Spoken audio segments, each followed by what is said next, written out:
한번 상상해 보세요. 세상의 종말을 위해서 모두가 가장 사랑하는 그 존재가 희생되어야만 한다면요. 정말 끔찍한 질문이죠? 북유럽 신화의 모든 비극은 바로 이 질문에서부터 시작됩니다. 네, 오늘 우리가 파헤쳐 볼 이야기는 바로 북유럽 신화의 종말, 라그나로크입니다. 운명, 배신, 그리고 재탄생. 이 엄청난 스케일의 서사가 사실은요, 딱 한 명의 비극적인 죽음에서 비롯됐다는 거 알고 계셨나요? 자, 지금부터 그 장대한 이야기 속으로 한번 들어가 보시죠. 모든 비극이 그렇듯 그 씨앗은 아이러니하게도 신들의 세계 아스가르드가 가장 평화로울 때 뿌려졌습니다. 그리고 그 이야기의 한가운데에는 한 명의 신이 있었습니다. 바로 빛의 신 발드르입니다. 오딘과 프리그의 아들이었죠. 얼마나 아름답고 선했는지 말 그대로 모든 신들의 사랑을 독차지했어요.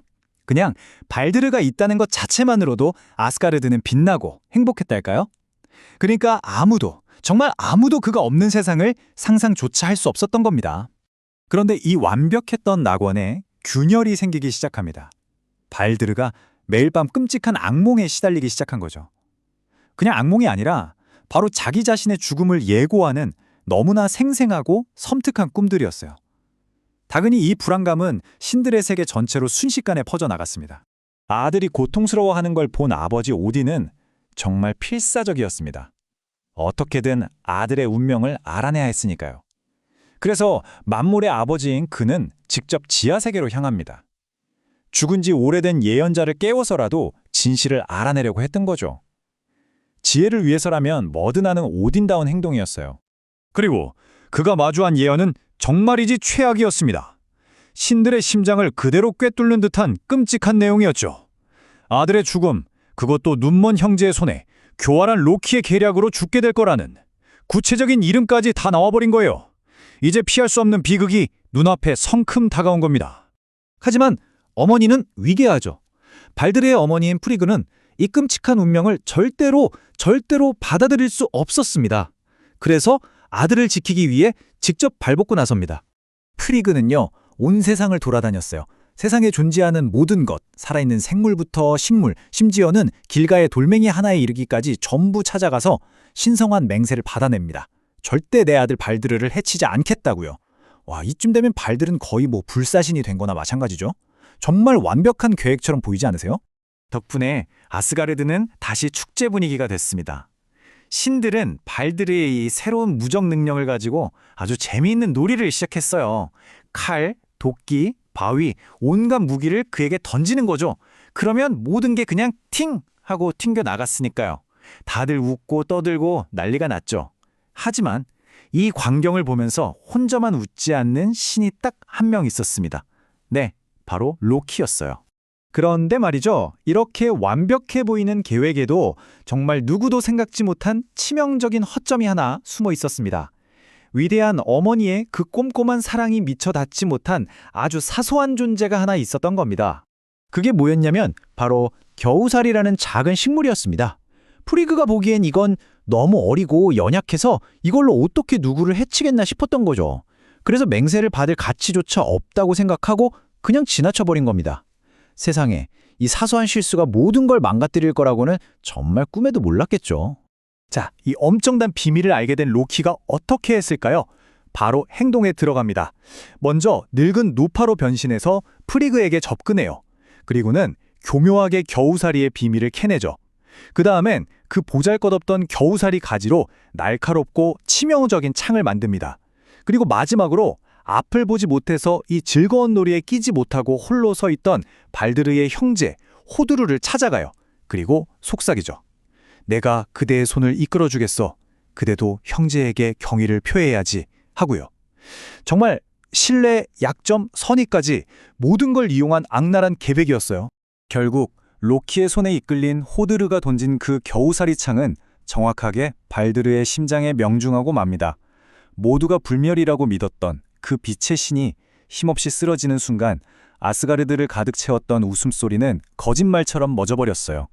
세상은 그야말로 끔찍한 침묵에 잠겼습니다. 모든 것이 끝났구나. 모두가 직감한 순간이었죠. 네, 그리고 이 죽음은 그냥 한 신의 죽음으로 끝나지 않았습니다. 이게 바로 예언되었던 세상의 종말, 라그나로크가 시작된다는 거대한 신호탄이었던 거죠. 발드르가 죽자 세계는 정말 걷잡을 수 없이 무너지기 시작했어요. 먼저 인간 세상에서는 도덕과 윤리가 완전히 사라지고 형제가 형제를 죽이는 끔찍한 시대가 열립니다. 그리고 곧바로 핀불베트르라고 불리는 태양도 없이 3년 내내 계속되는 혹독한 겨울이 찾아오죠. 이걸로 끝이 아니에요. 마침내 거대한 늑대들이 해와 달마저 삼켜버리면서 세상은 완전한 암에게 빠집니다. 이제 남은 건 단 하나, 파수꾼 해임달이 최후의 전쟁 시작을 알리는 뿔나파를 부는 것뿐이었어요. 마침내 신들과 그들의 숙적인 괴물들이 세상의 중심, 비그리드라는 거대한 표원에 모두 집결합니다. 피할 수 없는 운명에 맞서 그들의 마지막, 최후의 전투가 벌어질 장소였죠.